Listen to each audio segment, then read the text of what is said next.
Welcome to Picks with the Professor, the sports betting show hosted by a real statistics professor. With me today, cousin Jared. You have pulled the overtime shift this week, my friend. Thank you so much for that. Oh yeah, no problem. I mean, it's the beginning of baseball season where every thought is a new thought, and it's not July and August when we've been saying the same thing for 3 months at that point. So the beginning of the season's easy. Come talk to me in August and see if you still feel the same way. The dog days of summer. Hopefully, we will have built up a nice little, nest egg, or we've stored away our nuts for the hot days of summer. I guess I don't know what the analogy would be like there. Again, we will get to all the news slides about the current season and everything soon. I just got back from a cross-country road trip. That was a lot of fun. And so that's part of the reason why it's been cousin Jared kind of like handling it solo here for this week and doing so much of the heavy lifting. But just some quick reminders. We do have a player-based model here. Show ratings will reflect the current roster. The average rate's 100. Higher will imply more runs, so pitching wants to be lower. We are projecting an average game. One game is unknown. 55% winners. They will lose 9 out of 20 times, which is anything's a good bet at the right price, right number. That's going to be key right off the bat. One of the first questions that I'm going to ask you. But before we get to that, if you're interested in insight on every single game, the Honor Roll All Access package will get you that, along with the Discord chat with other handicappers covering every sport from golf to soccer to, I don't know, probably like women's table tennis if you asked for it. I suppose. I saw a sport the other day that was like basically a cross between soccer and table tennis. Sure. That seemed really interesting. But you mentioned golf. Always lots of golf props out there, but especially with the Masters, they're going to be more that you can shake a stick at. Get over there on Discord. I'm sure some of our members are going to be throwing out all sorts of things that they think have value for the Masters tournament this weekend. There you go. And the link in the show description, of course, gets you half off of your first month. That's a pretty good offer here. So get in on that now. Without further ado here, White Sox and the Guardians.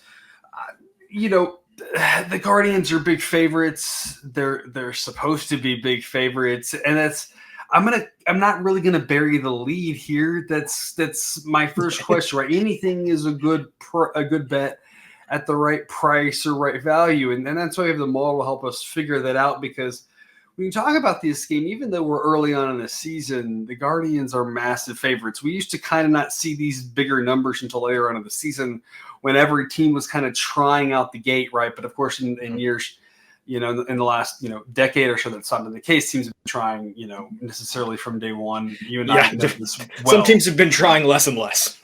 Yeah. Some more and more, and some less and less. It goes both ways, right? So obviously that's the case here for this White Sox team. Jonathan Cannon, not really anything special. The model's not really overly high on him. His ERA doesn't look bad for his 2 starts so far. The underlying metrics not exciting. And of course, last year's data weighs really heavily on him. Young guy, so he may figure it out. But I mean, it's just a massive bullpen discrepancy, as you can see here. Offensively, the model's really soured on this Cleveland offense. But either way, because in Jared, we still have the Guardians winning this 7 out of 10 times. How do we figure out how we want to play the Guardians in a situation like this? And when do we play them up to a certain point? Because I want to make sure we catch that we're not playing them at minus 300 on the money line, right? Where do we know where to stop at? Because I think a lot of people would question that, and rightfully so, because we would say there is a point where we don't want to go past that. How do we figure that out? Yeah, so that's a good question. Just in general, I'm trying to think of if I would have ever done this, under what scenario I would have done it. But just in general, I'm never gonna lay probably more than minus 180 on a baseball game on a side.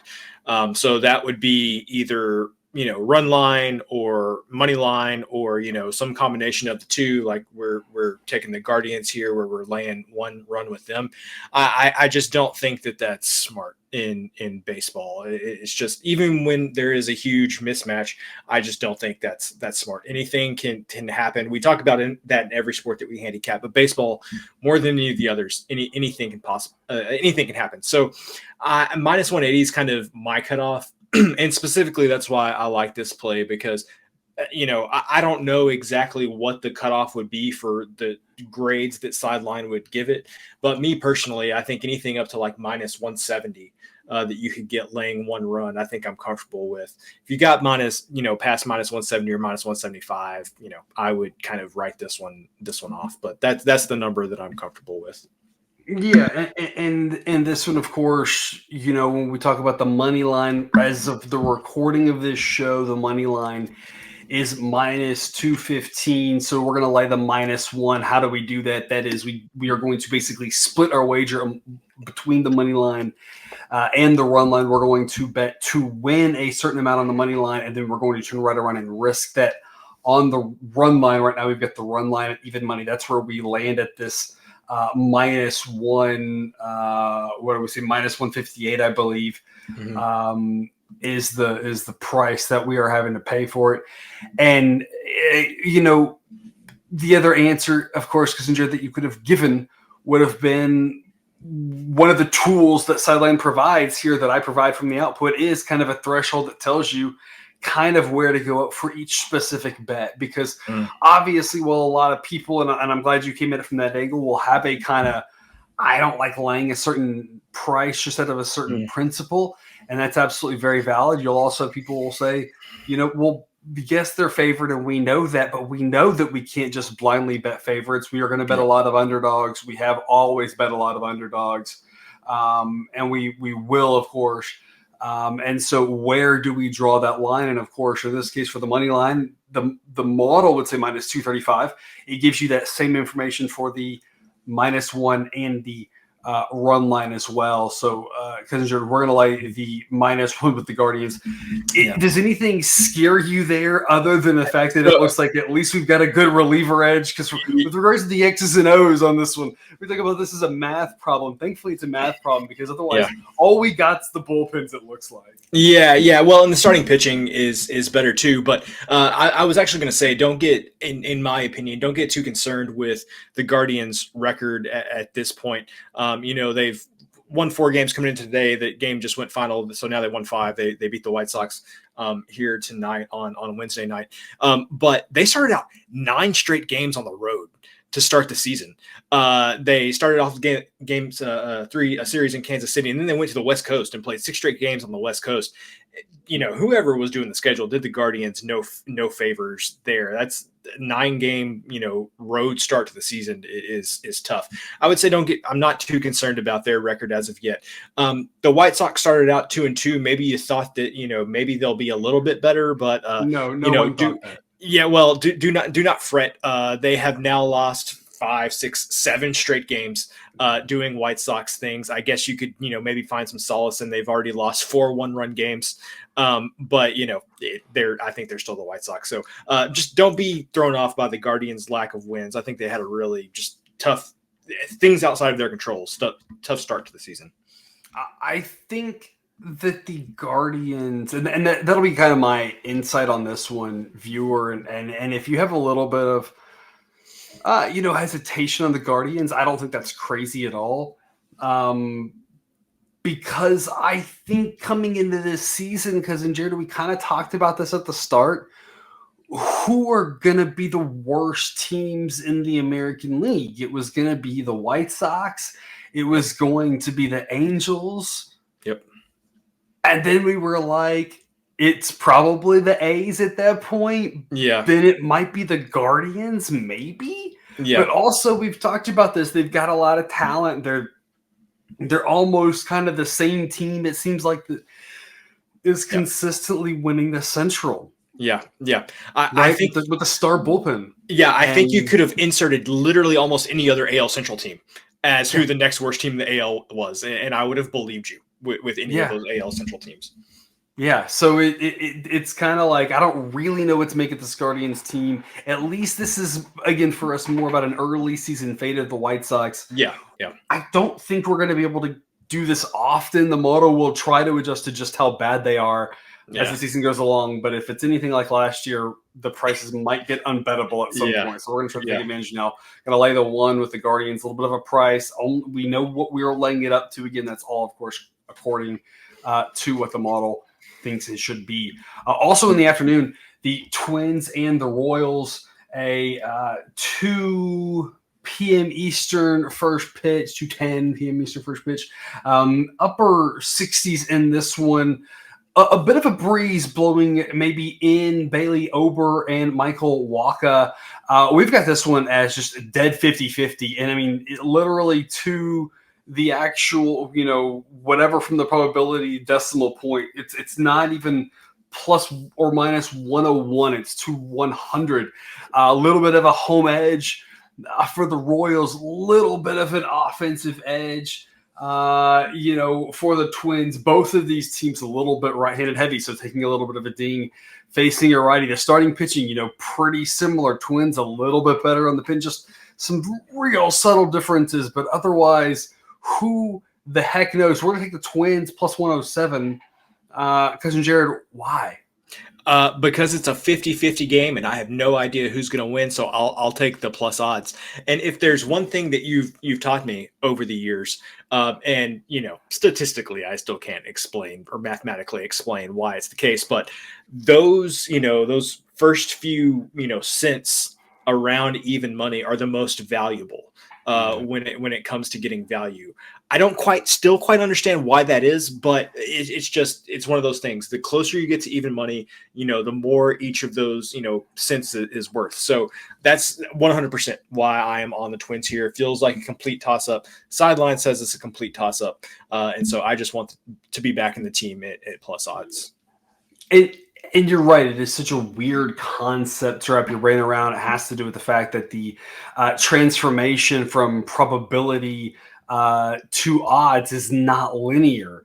And because that transformation is not linear, you end up with a phenomenon where basically every cent that we have to pay or that we get around, like you said, even money is worth so much more on our break-even threshold than the ones that get further away from even money. And that's why when you get further away from even money, the numbers get so big so quickly out of hand because it doesn't really buy you much with regards to probability. And so you're right. That's an absolute huge difference, and that we think this is pretty close to 50-50. And this is where we can make money, honestly, in baseball in the long run. That's not to say the Twins are going to win this game. We have no idea who's going to win this game. And that's the point, is that in the long run, we're going to do about 100 of these in the course of the season, probably closer to 200, maybe even 300. And we're going to be pretty dang close to 50-50 on them, but we're going to be betting them all in this plus 107, plus 105, plus 110. Hey, we're going to get a few plus 115, plus 120, plus 125s in there, and just winning half of them. Doesn't even matter which half. Obviously, we like the bigger half, but we don't even care. We're going to win about half of them and make a bunch of money.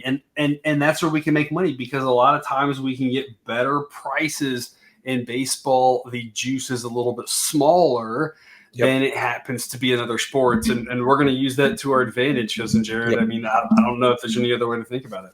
Okay, that's good. Well, let's go show the viewers what they get over on Dub Club on this next slide here, because I think I have a question I want to ask you about the data that is here.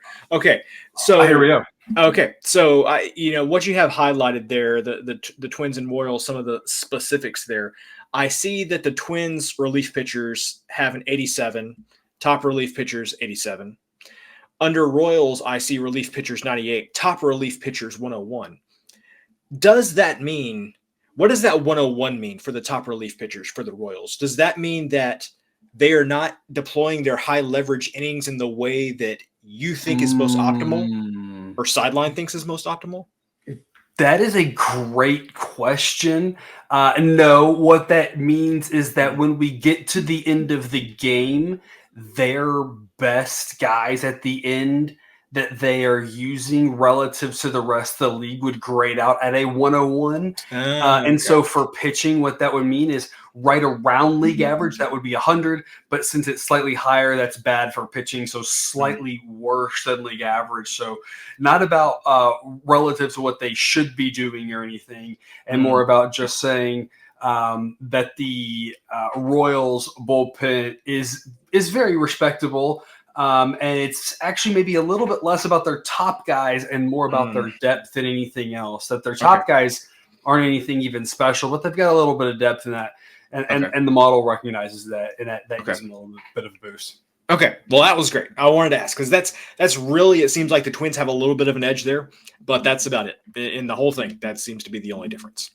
It really is. That really is. I mean, there's just not a whole lot else. Even when you look at first appearances so far in the season, Bailey Ober, as you can see there on the screen, absolutely lit up. Michael Wacha, not much better in those underlying metrics. Not to say that it's overly predictive at this point, but we have enough data on these guys to know as well. Neither one of these guys is anything special, so we have zero clue who's going to win. The Twins with the better pin, but the Royals at home. We're going to take the plus odds, and in the long run, we know that's going to work out for us. To the night set of games, the Phillies and the Braves. Jesus Luzardo and Spencer Schwellenbach. Just what a matchup we've got here. With any time the Phillies and the Braves are matching up this season, it seems to set up that way. As disappointing as the Braves have been so far this season, they've still got insane starting pitching. They've lost Ronaldo Lopez. They're about to sub back in Spencer Strider. And Schwellenbach, lo and behold, look at this. Number 4 starting pitcher, whatever. They throw in a guy like Grant Holmes, who's coming in, throwing like 90 or whatever. Acting like his brother Clay Holmes with them. Are they brothers? I have no idea. And so, yes, the Braves have obviously been a disappointment. That's been largely on their offense. As you can see, the model, very down on them. But as good as Luzardo is, giving the Braves more than a 50-50 chance, saying they win this 59% of the time. We're going to take the Braves in this one at minus 119. We think it should be up to minus 142 because the model has seemingly reacted pretty hard on the Braves early on. And we're still going to like them here. We still think that they can win against the Phillies 59% of the time. How does that make any sense? Make it make sense to me, Cousin Jared. So two things. Number one, Schwellenbach, and I actually talked about this yesterday, that Sideline is built not to overreact too quickly. That's generally a bad thing. You don't want to overreact to every little thing that happens, but clearly Sideline is reacting a little bit maybe more quickly than the books are to how good Schwellenbach is.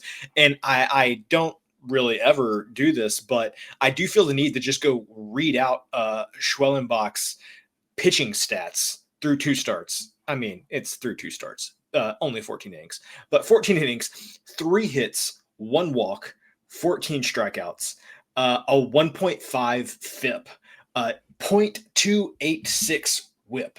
I mean, the guy is just striking people out. You should have made up 1 or 2 in there and thrown it in there. And no one would have even known. That would have been good.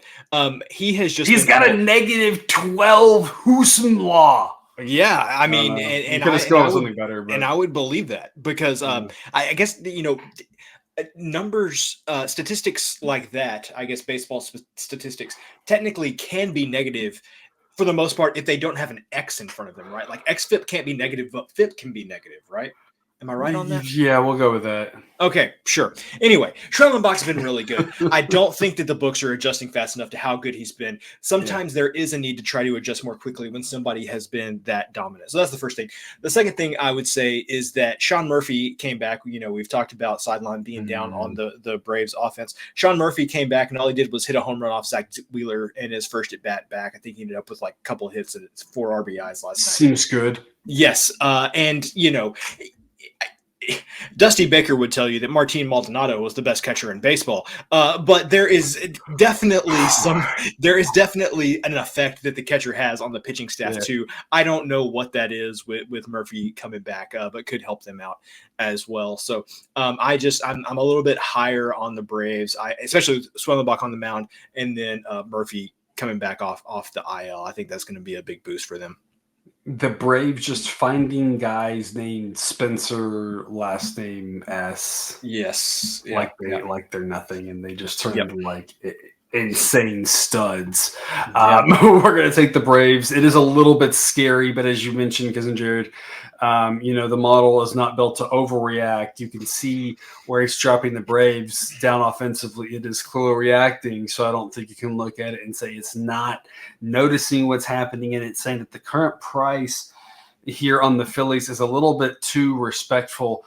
Not to say anything against Jesus Luzardo, but while his start is every bit as impressive so far this season, that when we look at last year, etc., that Schwellenbach we think is still the better pitcher. The Braves at home still have a legit bullpen, are still going to be a team that wins a lot of games, and we think they should be favored by more than they are right now. So Braves minus 119 to play. We are still working on, of course, the Discord access to be available for free. We'll get all that stuff sorted out here, hopefully coming up soon. Now that hopefully I'm done traveling for at least like a couple weeks, and I can settle in. Cousin Jared, we've got you back for one more night tomorrow to wrap up a long week. Is that correct? Yep, that's right.